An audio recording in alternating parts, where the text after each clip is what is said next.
साल 1556, पानीपत।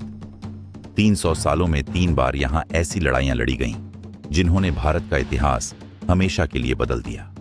आज हम बताएंगे दूसरी पानीपत की लड़ाई की कहानी। एक जंग जो सिर्फ सिंहासन के लिए नहीं बल्कि सत्ता की किस्मत तय करने वाली थी। हुमायूं की अचानक मृत्यु ने मुगल साम्राज्य की नींव हिला दी। दिल्ली खाली, अफगान विद्रोह बढ़ते हुए और अब शासन की बागडोर आ पहुंची थी एक बच्चे के हाथों में। अकबर, उम्र सिर्फ 13 साल। इतिहास गवाह है, जब कोई साम्राज्य टूटने लगता है उसे बचाना किसी बच्चे का काम नहीं। पर अकबर के साथ था एक योद्धा, एक रणनीतिकार, बैरम खां। यह दोनों मिलकर आगे बढ़े, पर उन्हें पता नहीं था कि दिल्ली की गद्दी पर पहले ही किसी और ने कब्जा जमा लिया है।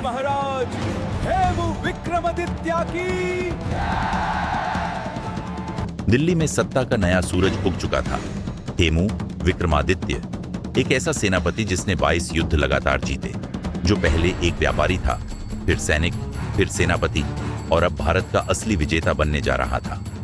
अकबर के अफगान विरोधियों को हराकर हेमू ने दिल्ली पर कब्जा कर लिया। दिल्ली की गद्दी पर आज फिर एक हिंदू राजा बैठा था। हेमू खुद को विक्रमादित्य की उपाधि देने वाले थे और उन्होंने ऐलान किया, अब मुगलों को भारत से बाहर फेंक दिया जाएगा। हेमू की जीत की खबर मुगल खेमे में तूफान की तरह गिरी।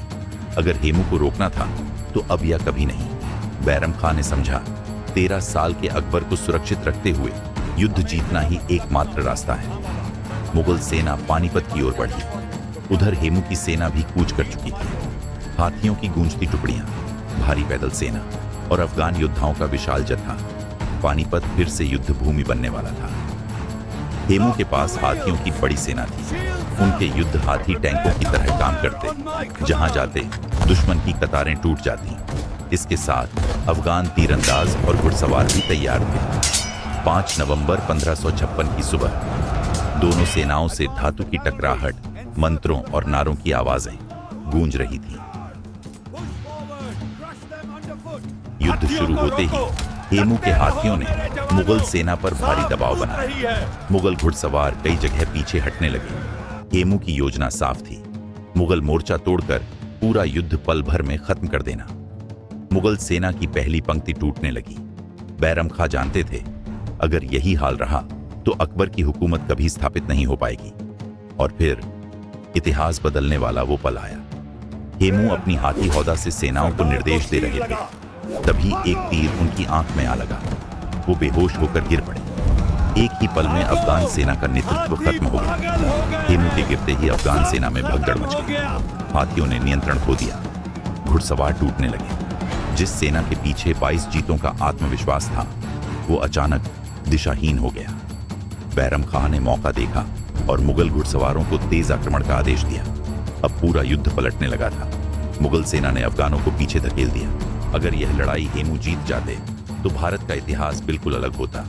पर अकबर की जीत से मुगल सल्तनत मजबूत हुई और आगे चलकर अकबर ने धार्मिक सहिष्णुता, प्रशासनिक सुधार और कला का स्वर्ण युग शुरू किया। दूसरी पानीपत की लड़ाई एक तीर की मार से बदला हुआ इतिहास, एक ऐसा मोड़ जिसने पूरे भारतीय उपमहाद्वीप की दिशा बदल दी। अपनी पहली बड़ी जीत हासिल। युद्ध नहीं था, यह भाग्य का फैसला था।